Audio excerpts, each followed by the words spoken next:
pertenecido a diferentes asociaciones científicas, no solamente del Perú, del mundo. Él es representante de la red de instituciones de banco de tumores de toda la red latinoamericana. Esa es la red más importante para Latinoamérica para desarrollar todas estas intervenciones de oncología personalizada y de precisión. Y eso es concordante con la Ley Nacional del Cáncer. Así que, doctor Sandro Casavilca, enséñanos un poco todo lo que se ha hecho en el tema de biomarcadores del deterioro cognitivo asociado a terapia adyuvante con cáncer de mama en pacientes del INEM Proyecto Fondesit. Bienvenido y gracias. Muchas gracias, doctora Viable, por sus palabras, ¿no? Muchas gracias a todo el auditorio por estar con nosotros acompañándonos hoy día, ¿no? Bien, yo soy patólogo-oncólogo, miembro del departamento de patología del instituto y soy también doctor en neurociencias. Entonces es en este contexto y como investigador RENACIT que hace ya algunos años comenzamos a desarrollar proyectos propios en base a este sistema de almacenamiento de muestras para estudios y contar con laboratorios de investigación que los respaldan, que es algo que se ha desarrollado en el instituto y es algo que tenemos toda una dirección a cargo de poder promover la investigación científica, ¿no? Bien, esto era con el apoyo de Prociencia, ¿no? Que financió el estudio, ¿no? Encontré cuál era la llave, ¿no? Y en colaboración con la Universidad de California, UC Davis, ¿no? Así como el Instituto Peruano de Neurociencias, el Instituto Nacional de Enfermedades Neoplásicas, que es donde se desarrolla este proyecto, ¿no? El 102 Fondesit, ¿no? Ganamos financiamiento para llevar adelante este estudio, ¿no? ¿Y qué nos impulsa? Nos impulsa el estudio desde la perspectiva del paciente integral oncológico, porque el paciente oncológico tiene múltiples etapas y múltiples fases, ¿no? Hay una etapa de prevención, hay una etapa de tratamiento, pero también hay una etapa en la cual lo tenemos que acompañar, ¿no? Y es una etapa de rehabilitación y soporte, ¿no? En esto es muy importante lo que se ha venido mencionando, la participación activa no solamente de la institución, sino también de instituciones como el Club de la Mama, con quien hemos tenido bastante apoyo en la realización de este estudio, ¿no? Los cambios cognitivos, es decir, aquellos cambios que presentan respecto a percepción, respecto a memoria, ¿no? Respecto a la toma de decisiones, se presentan en las pacientes sometidas a quimioterapia en un porcentaje significativo, sin embargo, hasta este momento no mesurado en nuestra población, ¿no? Y teniendo en cuenta que el cáncer de mama es la neoplasia más frecuente en las mujeres y tiene un régimen de quimioterapia que ha sido relacionado con este fenómeno, pues decidimos estudiar el fenómeno en nuestra población y ver qué podíamos plantear para que sea mejorable, mejorar la calidad de vida de nuestros pacientes, ¿no? Teniendo en cuenta las características sociobiológicas particulares de nuestra población.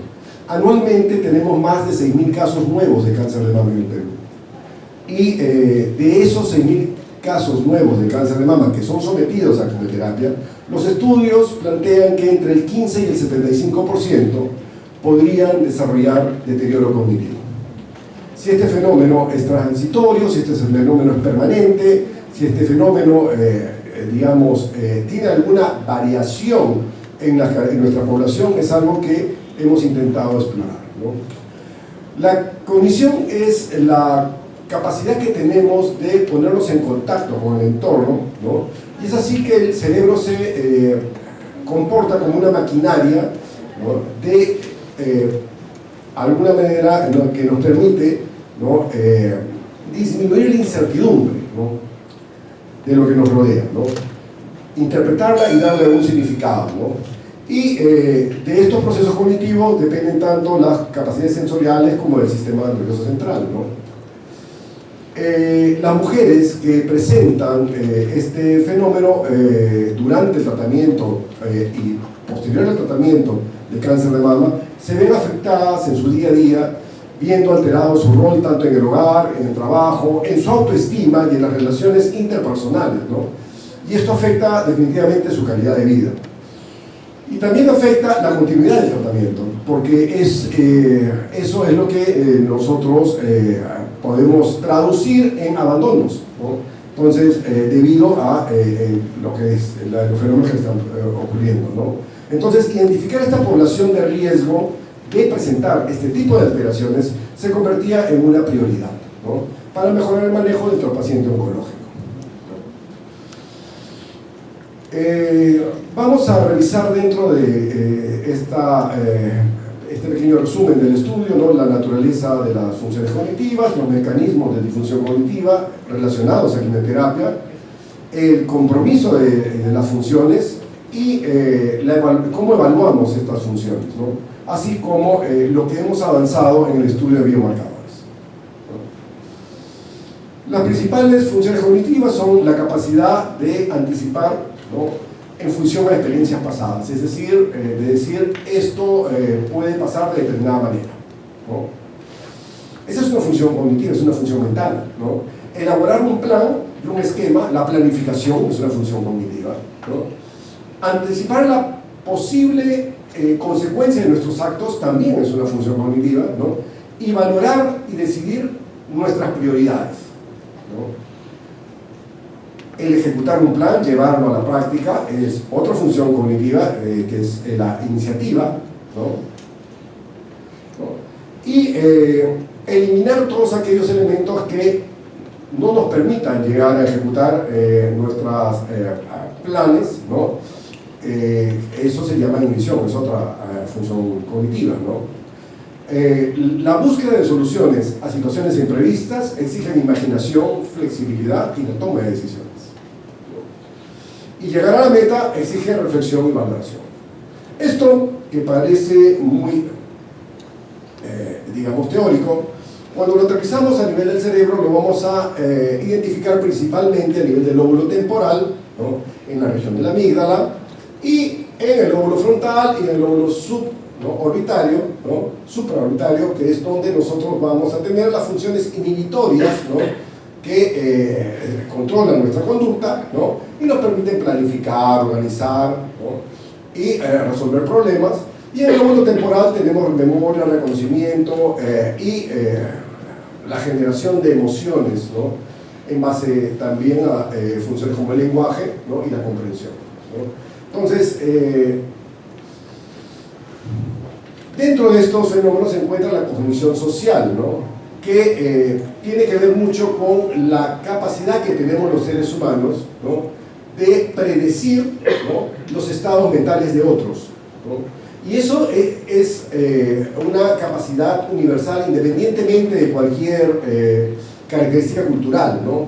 La simpatía, ¿no?, que nos permite experimentar las mismas respuestas, la empatía que nos permite ponernos en el lugar de otro, y los juicios morales, ¿no?, en los cuales podemos nosotros basar nuestras creencias normativas, ¿no? Todo esto es evaluable, ¿no?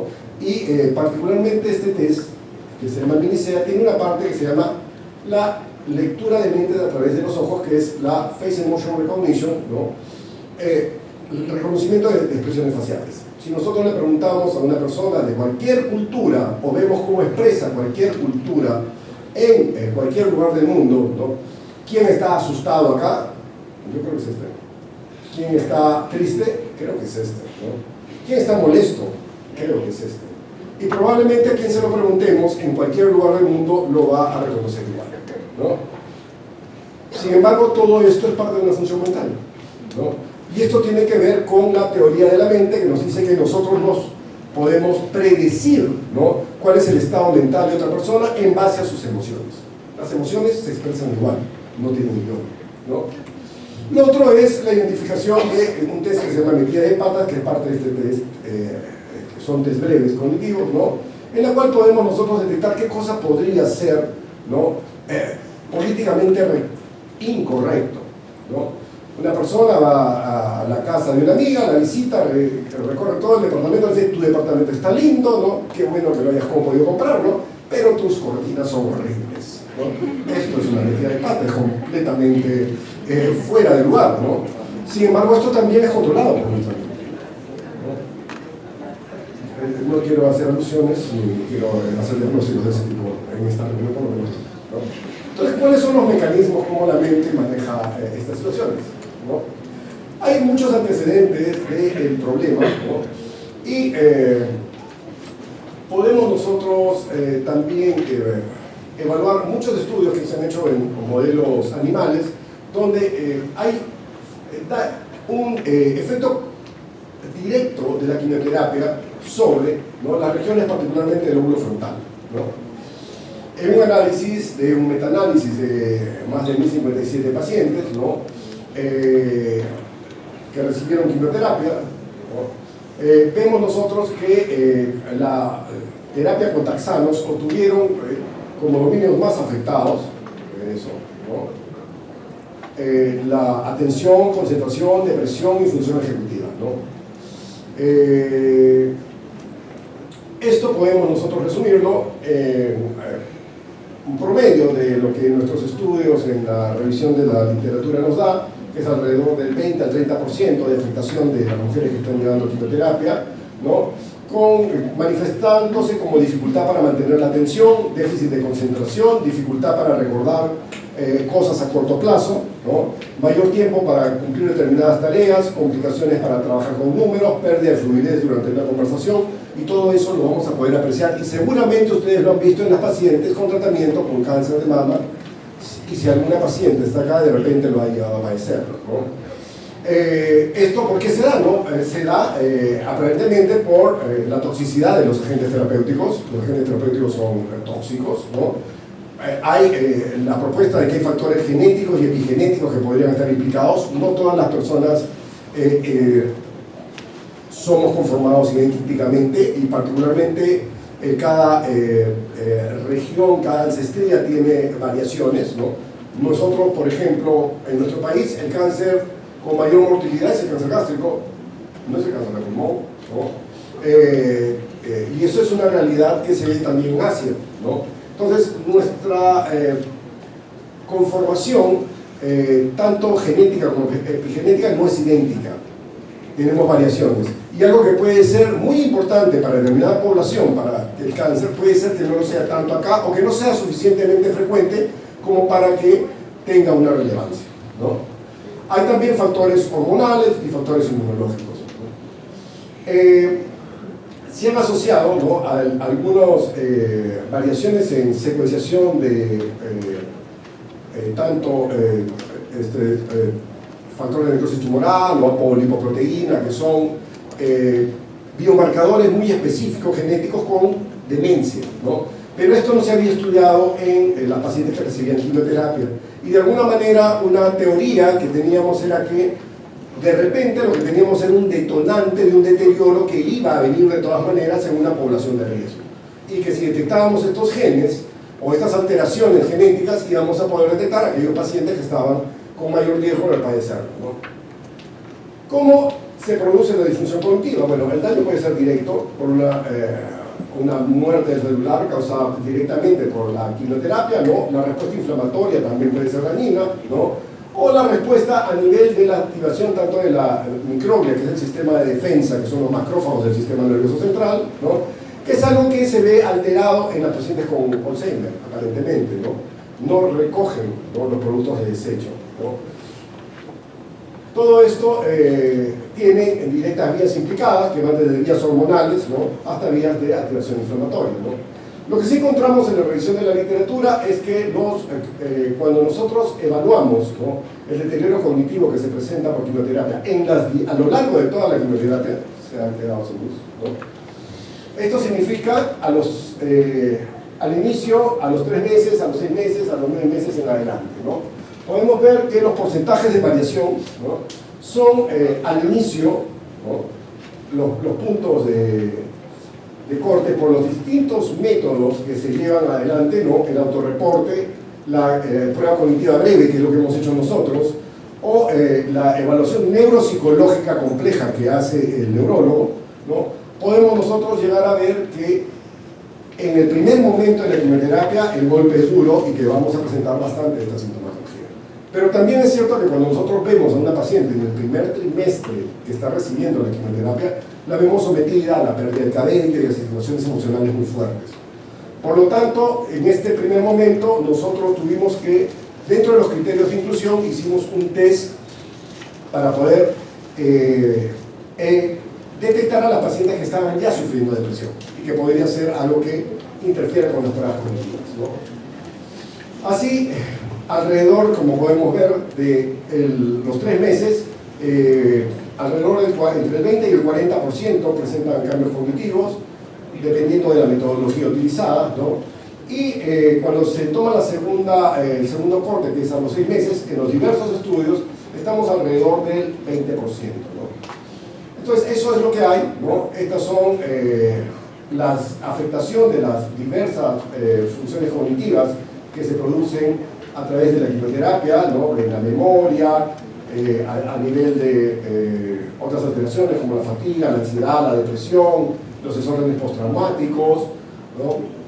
Y lo que realmente está influyendo sobre esto, que podría estar relacionado tanto como factores genéticos, polimorfismos genéticos, que es lo que nosotros hemos estudiado, el ApoE4 en este caso, que está muy relacionado con lo que es demencia como Alzheimer, ¿no? Interleuquinas y otros genes como COM y BDNF, que también hemos estudiado en algunos polimorfismos, ¿no? Y los factores inflamatorios que tienen que ver también con la respuesta inmune, ¿no? Entonces, ¿cómo fue que nosotros pudimos evaluar esto? Ya teníamos desarrollado por parte del Instituto Peruano de Neurociencias algunos test cognitivos breves, como son el INECO Frontal Screening, que es específicamente para las funciones ejecutivas, y el Adler-Bronke Cognitive Examination, conocido como ACE, que es un test general, ¿no? Y así tenemos el Adler-Bronke, que nos va a poder evaluar varias funciones, ¿no?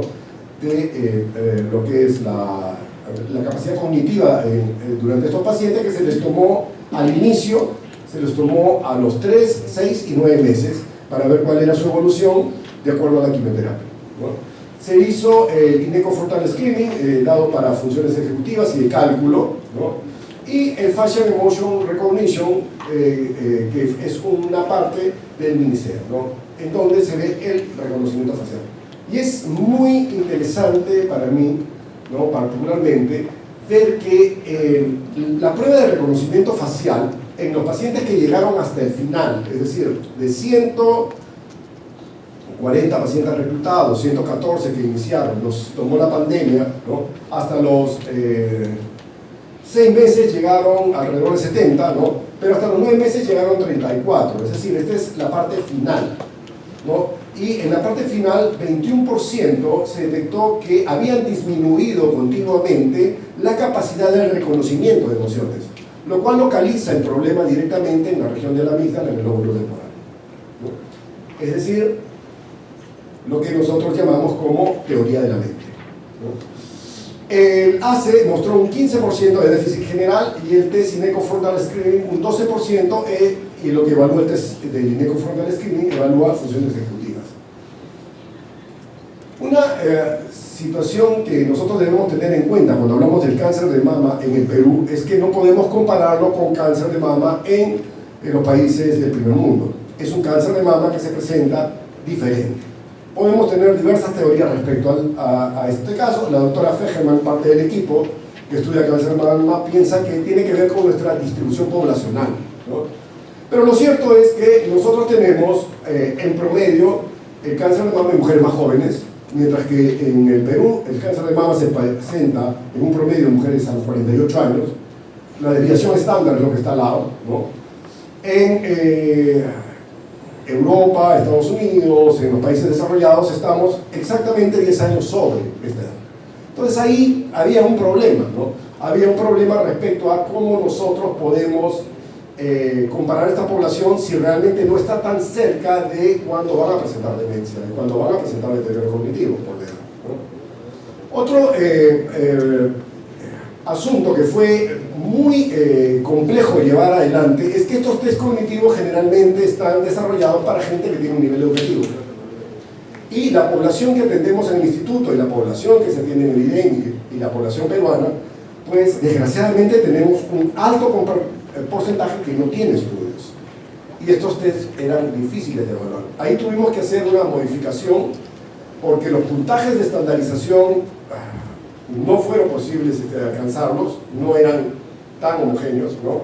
Entonces lo que decidimos hacer fue tomar un corte de que para incluirlas en el estudio tenían que tener al menos 4 años de formación escolarizada, de ir al colegio, así no hayan terminado el colegio, y que no vayamos a evaluar los puntos de corte, sino la evolución a lo largo del desarrollo del tiempo, quienes iban disminuyendo en la capacidad de dar el test. Entonces esto evitaba el sesgo de que cuando tú les tomaste un inicial, también las pacientes que están bien cognitivamente se van a aprender el test. Entonces las pacientes van a ir mejorando, no van a ir empeorando. Las personas que empeoran en el rendimiento del test es porque realmente están siendo afectadas. Eso es lo que nos llevó a tener estos números que son muy interesantes, ¿no? Porque van ustedes a observar que hay un valor significativo muy importante respecto, en cada una de las etapas, ¿no? Respecto a la influencia en todos los test de la educación. Aquellas pacientes que tenían la educación secundaria completa tenían una mejor reserva cognitiva, ya que las cifras más bajas y los números más bajos del rendimiento se dieron en mujeres que en las 3 etapas se dieron en mujeres que no tenían formación secundaria completa, ¿no? Esta es la constante de cómo se desarrollaron los test, ¿no? El FER con 21% de prevalencia, el ACE con 15% y el ECO frontal screening, y los dominios que fueron más afectados, vamos a poderlos ver, fueron la atención y el lenguaje, ¿no? A partir del control de la segunda toma hasta el 9º mes, ¿no? Y que es hasta donde hemos seguido nosotros, ¿no? Y en los primeros momentos vimos problemas de visoespaciales, lo que no hemos visto en otros estudios, ¿no?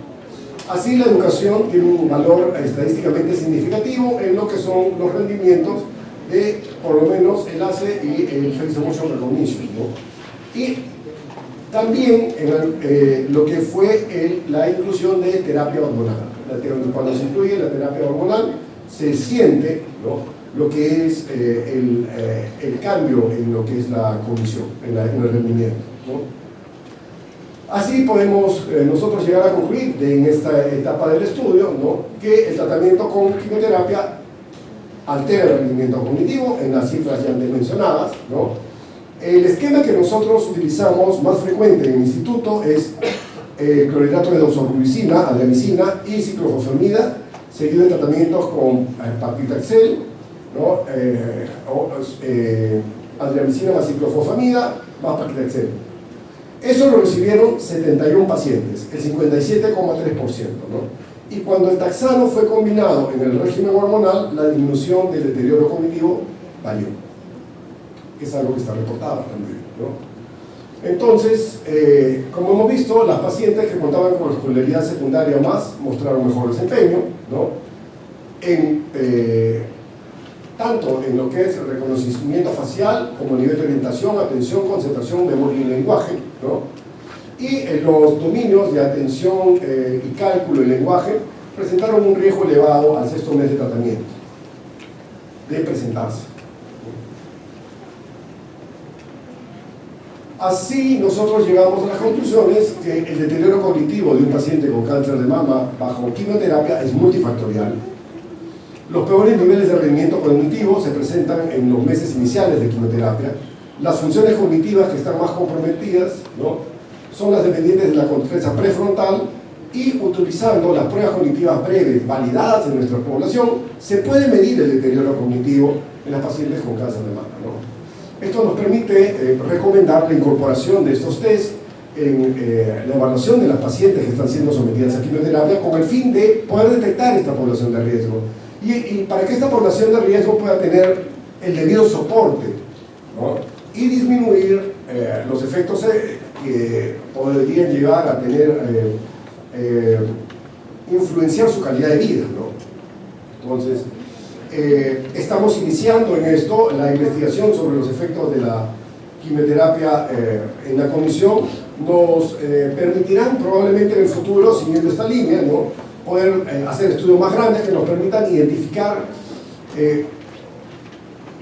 qué marcadores a nivel biológico nosotros podríamos detectar, podríamos tener en nosotros la capacidad de detectar para poder, valga la redundancia, ¿no?, detectar esta población de riesgo, que era el objetivo del estudio, ¿no? Por lo pronto, hemos visto que en esta primer análisis que se hace sobre 70 pacientes que tienen 2 seguimientos, donde la alteración de la cognición se presenta alrededor del 40%, hay sorpresas, ¿no? El APOE, que es muy frecuente en la población europea, el APOE4, que es particularmente un polimorfismo que se presenta asociado a demencia, y en la población europea está entre el 30 y el 40%, en nuestra población en demencia está en menos del 10%, y en la población que nosotros tuvimos en cáncer de mama no encontramos una paciente, todos tuvieron un polimorfismo de APOE3. En nuestra población no hay relevancia respecto al APO, para demencia poca, pero para esta, por lo menos en nuestra primera indagación para deterioro cognitivo asociado por quimioterapia, pues no lo hay, ¿no? Hemos encontrado también que el gen, bueno, está en inglés Brain Derived Neurofactor Protection, ¿no?, que se ha detectado como un factor protector, por lo menos en el polimorfismo que nosotros hemos indagado, ¿no?, no con un valor significativo, pero sí como con mayor frecuencia, ¿no? Necesitamos ir, ¿no?, a una evaluación adecuada, con mayores protocolos clínicos para poder identificar probablemente cuáles polimorfismos y cuáles genes o factores biológicos podrían estar asociados a esto, ¿no?, reacciones inmunitarias. El trabajo está todavía en estudio. Hemos estudiado genes también como el TREM2, que aparentemente tiene 2 polimorfismos protectores, con un chip que nos permite evaluar muchos polimorfismos, chip de Affymetrix, que esto se ha hecho ya en colaboración con UC Davis, ¿no? Y estamos también todavía desarrollando estudios con otros genes como el COMT, ¿no?, y con los procesos que nos podrían llevar a procesos inflamatorios, ¿no? Bien, esto es lo que quería traerles como parte de lo que el Instituto hace también en ciencia para poder